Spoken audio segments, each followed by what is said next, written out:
ನಮಸ್ಕಾರ ಸ್ನೇಹಿತರೆ. ನಾವು ಪ್ರತಿದಿನ ಅಡುಗೆ ಮಾಡುವಾಗ ಅಕ್ಕಿಯನ್ನು ಊಡಿಸಿದ ಬಳಿಕ ಉಳಿಯುವ ನೀರನ್ನು ನೀವು ಎಳೆಯುತ್ತಿದ್ದೀರಾ? ಇಂದಿನಿಂದ ಅದು ವ್ಯರ್ಥವಲ್ಲ ಅನ್ನೋದನ್ನು ನೀವು ತಿಳಿಯಬೇಕು.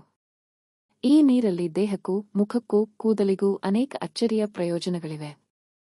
ಇಂದು ನಾವು ತಿಳಿಯೋಣ ಅನ್ನದ ನೀರಿನಿಂದ ನಿಮಗೆ ಲಭ್ಯವಾಗುವ ಆರೋಗ್ಯ ಮತ್ತು ಸೌಂದರ್ಯ ಲಾಭಗಳ ಬಗ್ಗೆ. ಆರೋಗ್ಯಕ್ಕೆ ಲಾಭಗಳು. ಅನ್ನದ ನೀರಲ್ಲಿ ವಿಟಮಿನ್ ಬಿ, ಅಮೈನೋ ಆಸಿಡುಗಳು ಮತ್ತು ಆಂಟಿ ಆಕ್ಸಿಡೆಂಟ್ಗಳು ಇರುತ್ತವೆ. ಇದು ದೇಹಕ್ಕೆ ಶಕ್ತಿ ನೀಡುತ್ತದೆ ಮತ್ತು ಹಲವಾರು ಅಂಶಗಳಲ್ಲಿ ಸಹಾಯಕವಾಗುತ್ತದೆ. ಜೀರ್ಣಕ್ರಿಯೆ ಸುಧಾರಣೆ. ಅನ್ನದ ನೀರನ್ನು ಕುಡಿಯುವುದರಿಂದ ಜೀರ್ಣಕ್ರಿಯೆ ಉತ್ತಮವಾಗುತ್ತದೆ. ಹೊಟ್ಟೆ ನೋವು ಅಥವಾ ಹೊಟ್ಟೆಯ ಉಬ್ಬರ ಇದ್ದರೆ ಇದು ಉತ್ತಮ ಪರಿಹಾರ. ದಹನಶಕ್ತಿ ಮೆಟಾಬಾಲಿಸಂ ಹೆಚ್ಚಳ. ಇದು ದೇಹದಲ್ಲಿ ಶಕ್ತಿ ಉತ್ಪಾದನೆಗೆ ಸಹಕಾರಿಯಾಗುತ್ತದೆ. ನಿಮ್ಮ ದೈನಂದಿನ ಚಟುವಟಿಕೆಗಳಿಗೆ ಹೆಚ್ಚು ಶಕ್ತಿ ಸಿಗುತ್ತದೆ. ಡಿಹೈಡ್ರೇಷನ್ ನಿವಾರಣೆ.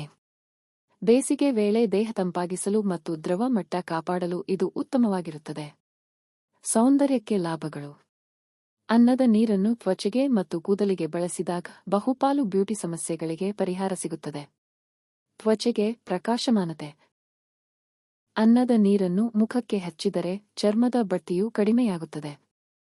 ಚರ್ಮ ಮೃದುವಾಗಿ ಪ್ರಕಾಶಮಾನವಾಗಿ ತೋರುತ್ತದೆ. ಕೂದಲಿಗೆ ಶಕ್ತಿ ಮತ್ತು ಹೊಳಪು.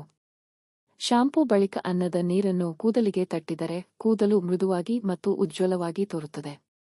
ನೈಸರ್ಗಿಕ ಮುಖದ ಪ್ಯಾಕ್. ಅನ್ನದ ನೀರನ್ನು ಅರಿಶಿನ ಅಥವಾ ಹಾಲಿನ ಜೊತೆ ಬೆರೆಸಿ ಫೇಸ್ ಪ್ಯಾಕ್ ಮಾಡಿದರೆ ಇದು ನೈಸರ್ಗಿಕ ಕ್ಲೆನ್ಸರ್ ಆಗಿ ಕೆಲಸ ಮಾಡುತ್ತದೆ. ಉಪಯೋಗಿಸುವ ವಿಧಾನಗಳು. ಕುಡಿಯಲು ಅಕ್ಕಿ ಊಡಿಸಿದ ನೀರನ್ನು ತಣ್ಣಗಾದ ಮೇಲೆ ಕುಡಿಯಬಹುದು. ಮುಖಕ್ಕೆ ಅಥವಾ ಕೂದಲಿಗೆ ಬಳಸಲು ನೀರನ್ನು ಬಾಟಲಿಯಲ್ಲಿ ಹಾಕಿ 2 ದಿನ ಫ್ರಿಜ್ನಲ್ಲಿ ಇಟ್ಟು ಫರ್ಮೆಂಟೆಡ್ ರೈಸ್ ವಾಟರ್ ಆಗಿಸಿದ ಮೇಲೆ ಬಳಸಬಹುದು. ಇದರಿಂದ ಪರಿಣಾಮ ಇನ್ನಷ್ಟು ಉತ್ತಮವಾಗಿರುತ್ತದೆ. ಕೊನೆ ಮಾತು. ಸ್ನೇಹಿತರೆ, ಇಂದಿನಿಂದ ಅನ್ನದ ನೀರನ್ನು ವ್ಯರ್ಥ ಮಾಡದೆ ಅದನ್ನು ನಿಮ್ಮ ಆರೋಗ್ಯ ಮತ್ತು ಸೌಂದರ್ಯಕ್ಕಾಗಿ ಉಪಯೋಗಿಸಿಕೊಳ್ಳಿ. ಇದು ಪ್ರಾಕೃತಿಕ, ಸುಲಭ ಮತ್ತು ದುಬಾರಿ ಪ್ರಾಡಕ್ಟ್ಗಳಿಗೆ ಉತ್ತಮ ಪರ್ಯಾಯ. ಈ ಮಾಹಿತಿ ನಿಮಗೆ ಉಪಯುಕ್ತವಾಯಿತೆ? ಲೈಕ್ ಮಾಡಿ, ಸಬ್ಸ್ಕ್ರೈಬ್ ಮಾಡಿ, ನಿಮ್ಮ ಸ್ನೇಹಿತರಿಗೆ ಶೇರ್ ಮಾಡಿ. ಧನ್ಯವಾದಗಳು.